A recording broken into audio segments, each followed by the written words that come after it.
Okay, our next deep dive is into site reliability engineering, how Google runs production systems, often just called the SRE book, by Betsy Beyer, Chris Jones, Jennifer Petoff, and Niall Richard Murphy. Another foundational Google text. It outlines SRE, this discipline pioneered at Google that treats operations as a software engineering problem, applying development principles to running highly reliable systems. And this raises an important question.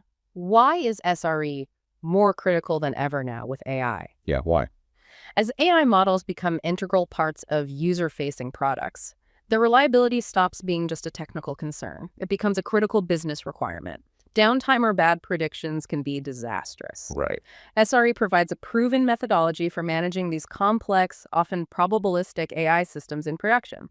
It offers nuanced approaches like service-level objectives, or SLOs. Defining measurable reliability targets. Exactly. And error budgets, which quantify how much unreliability is acceptable. These help you balance pushing out new model improvements with maintaining production stability.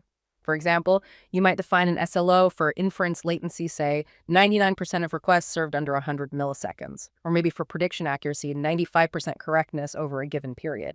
SRE also emphasizes relentlessly automating toil, those manual, repetitive, automatable operational tasks in MLOps pipelines, and fostering blame-free postmortems when AI systems inevitably fail, so the focus is on learning and improving, not pointing fingers. I sometimes hear people say, oh, SRE is just DevOps with a fancy name, or it's only for massive companies like Google. And then others claim AI will just automate operations anyway. What's your take on those? Well, while SRE and DevOps definitely share goals, SRE is much more prescriptive and data-driven in its approach. As for AI automating operations, AI can be an incredibly powerful tool for SREs. How so? Especially for things like anomaly detection and monitoring data. But it doesn't replace the human judgment needed to define meaningful SLOs in the first place, or to negotiate error budgets with product teams based on business needs, or to design resilient system architectures from first principles. Those require human insight and trade-off analysis. So how does it work day to day? Imagine you're managing a production ML service. You'd define measurable SLOs beyond just simple uptime. Maybe that 99% of inference requests are under 100 meters, or 95% model accuracy is maintained. You establish an error budget, the acceptable amount of unreliability for that SLO.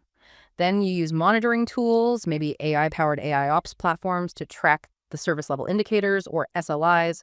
Those are the actual metrics measuring adherence to your SLOs. Got it. Now, if a new model deployment causes a rapid burn down of your error budget, an automated system, guided by your SRE principles, could trigger an automatic rollback to the previous stable version, minimizing user impact. That makes sense. Automation guided by principles. Exactly. As companies deploy AI in more mission-critical systems, the demand for engineers who can ensure reliability is going to explode.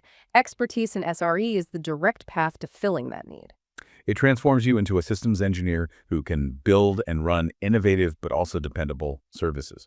You can lead MLOps initiatives, bridge that often difficult gap between data scientists and infrastructure teams, That's a huge one. and drive real business value by making data-driven decisions that carefully balance innovation with reliability. That balance is key.